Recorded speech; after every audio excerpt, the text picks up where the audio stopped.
किसी की हैसियत नहीं है बुरा भला कहने की, क्योंकि जब आप ये कहते हैं, जब आप एक उंगली किसी की तरफ उठाते तो 4 उंगली आपकी तरफ भी जाती है, 3 उंगली एक अंगूठे का रुख भी आपकी तरफ होता है, जो आपको ये बताता है कि एक बार अपने गिरबान में भी झांकिए।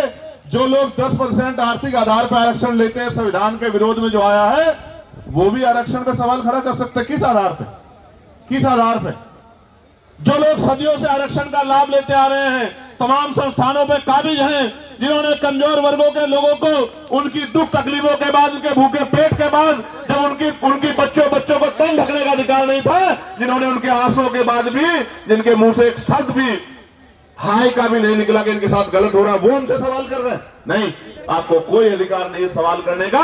अगर सवाल करना चाहते हैं तो अपने अंदर पैदा करिए कि आपके अंदर न्याय की क्षमता है, आप न्यायप्रिय हैं, पहले साबित करिए, फिर आके सवाल कीजिए, हम आपके सारे सवालों का जवाब देंगे।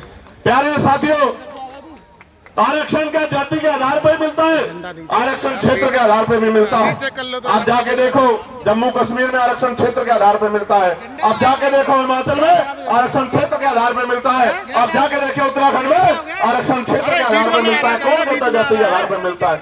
आरक्षण उनको मिलता है जो पीछे रह गए हैं, जिनका प्रतिनिधित्व कम है। और इस देश का मैं गारंटी से कहता हूं, कास्ट सेंसस करा के आप लोग डेटा उठा के लाइए, ये डिबेट कीजिए और बताइए आपकी संख्या कम है। मैं गारंटी देता हूं, मैं चंद्रशेखर आजाद जो लोकसभा का सदस्य है और आजाद समाज पार्टी भी मानवीय कार्यकर्ता, मैं वचन दे कहता हूं, अगर किसी विभाग में आपका आरक्षण कम हुआ, चाहे वो विधानसभा हो या लोकसभा हो या कोई भी विभाग हो, अगर आपका आरक्षण, आपका प्रतिनिधित्व कम हुआ, मैं वचन देकर कहता हूं कि दलित पिछड़ों की लड़ाई को पीछे छोड़ के पहले आपकी लड़ाई लड़ने का काम करेंगे। इस बात का मैं आपको विश्वास दिलाता हूं। मैं संविधान को मानने वाला व्यक्ति हूं, न्यायप्रिय व्यक्ति हूं, इसलिए आपसे कह रहा हूं।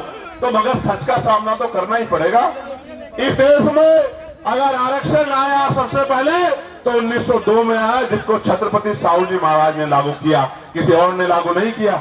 कुर्मी वंश के छत्रपति साहू जी महाराज ने लागू किया, उससे पहले तमाम न्यायप्रिय लोगों पे था अवसर, उन्होंने लागू नहीं।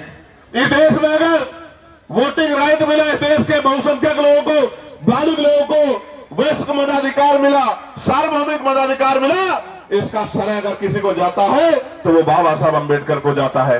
आपको इतिहास पढ़ना चाहिए। 1919 से पहले इस देश में बहुत कम % लोग वोट करते थे। मॉन्टेगो चेनफोर्ड सुधार समिति बनी और सुधार समिति ने नए पैमाने तय किए कि वोट देने का अधिकार उनको मिले जो जमींदार हैं, जो भूमि जिनके पास बड़ी संख्या में है, जो लगान देते हैं, जो टैक्स देते हैं, जो बहुत पढ़े लिखे हैं, जो पूंजीपति हैं, जिन पे व्यापार है। आप इतिहास उठा के देखो।